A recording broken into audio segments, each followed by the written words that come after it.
దేశంలో మనకే ఎందుకు ఇలాంటి పరిస్థితి? వాళ్ళు అంత స్ట్రిక్ట్ గా అంత ఫాలో అవుతున్నప్పుడు లోపం ఎక్కడుంది? లోపం మనలోనే ఉందంటానండి. బానిసత్వాన్ని ఎప్పుడైతే వదిలించుకుంటామో గవర్నమెంట్ తో సంబంధం లేదు.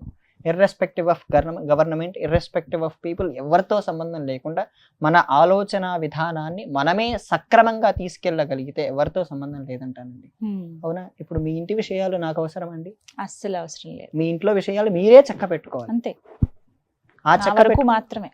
ఆ కుటుంబాన్ని, అలా మన దేశాన్ని మనమే, మన సంస్కృతి ఎలాగా, మన ఆచారం ఎలాగా, మన దేశానికి మూల శక్తి ఏంటి?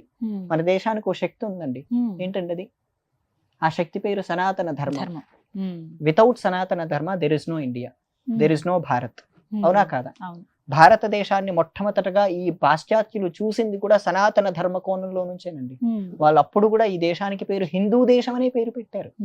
ఈ కోణంలో నుంచే వాళ్ళు చూసినప్పుడు వాళ్ళు ఈ కోణంలో నుంచే మనల్ని మతం మార్చటం కానీ ఇటువంటి విషయాలన్నీ ఇటువైపే తీసుకెళ్లారు తల్లి. వాళ్ళు వాళ్ళ పరంగా ఎదుగుతున్నప్పుడు మనం మన సొంత శక్తి అయిన సనాతన ధర్మం నుంచి ఎందుకు ఎదగకూడదంటాను. అంతే కదమ్మా? అందరూ ఇది తెలుసుకోవాలి ఖచ్చితంగా.